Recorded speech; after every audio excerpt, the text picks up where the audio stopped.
В прошлом выпуске я вам объяснила основу того, как сделать живот плоским, обещала рассказать, как я тренирую прямую и поперечную мышцы живота, чтобы сделать его подтянутым, а талию узкой. Так вот, сегодня мы с вами разберем технику основных 3 упражнений, с помощью которых я прорабатываю мышцу живота.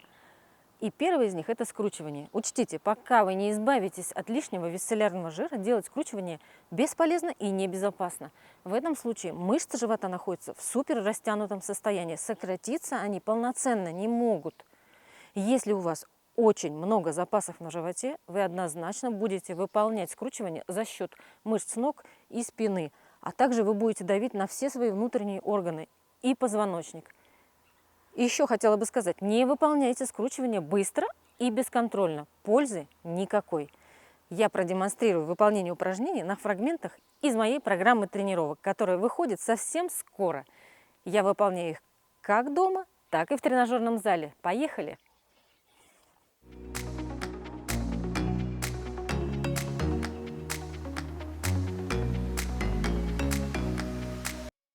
Ну что, выполним классические скручивания на полу. Лягте на спину, согните колени под прямым углом, ступни на полу, на ширине таза, руки за головой. На выдохе оторвите лопатки от пола за счет напряжения мышц живота. На вдохе плавно вернитесь в исходное положение, однако не касайтесь плечами пола. При скручивании не отрывайте поясницу от пола, это грубая ошибка. Если оторвать поясницу от пола, мышцы живота будут играть уже вторичную роль. Нагрузка уйдет на ноги и поясницу.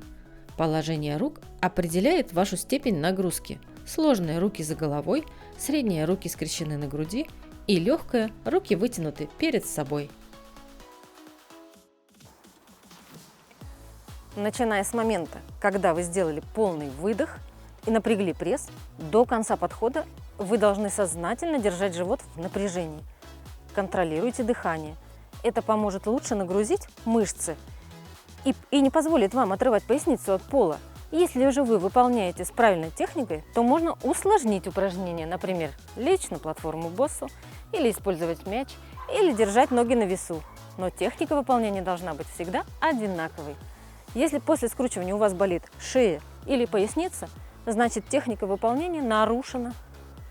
Делайте 3 подхода по 15-25 повторений. Следующее упражнение – подъемы ног. Так его многие называют. Хотя правильнее сказать – подъем таза. Облегченный вариант. В специальном тренажере. Подъем ног в упоре. Давайте выполним его с правильной техникой.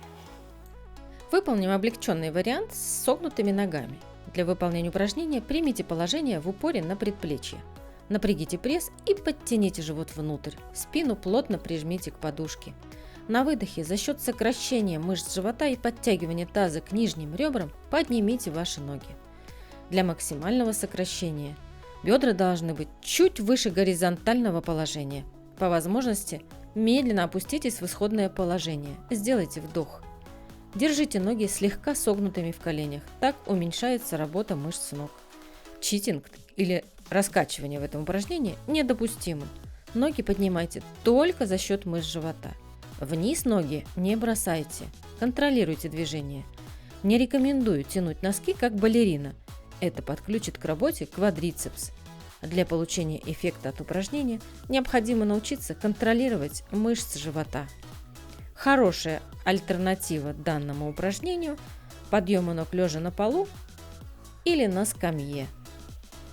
Лягте на горизонтальную скамью, выпрямите ноги, удерживая стопы вместе. Слегка приподнимите лопатки. Для фиксации положения тела можно держаться руками. На выдохе поднимите ноги вверх до угла 45 градусов. Движение за счет мышц живота. Важно ноги опускать медленно, так как негативная фаза нагружает пресс не хуже активной. Короткая амплитуда уменьшает работу подвздошной мышцы. Нагрузка на мышцы живота усиливается. Ноги низко не опускайте.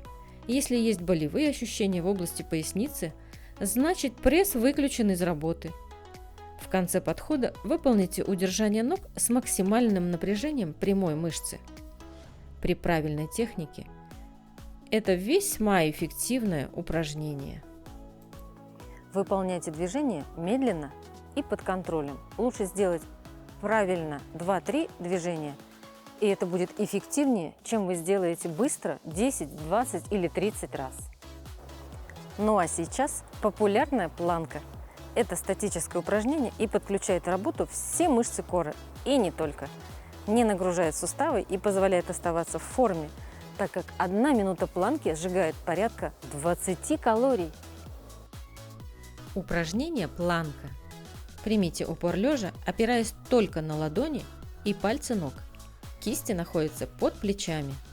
Ноги не сгибайте, держите их ровными. Положение спины абсолютно прямое. Взгляд направьте вперед или вниз, не округляйте спину и не выпячивайте копчик.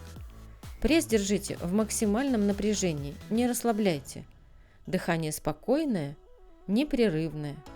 Если вам сложно за счет пресса удерживать планку с опорой на носки, встаньте на колени.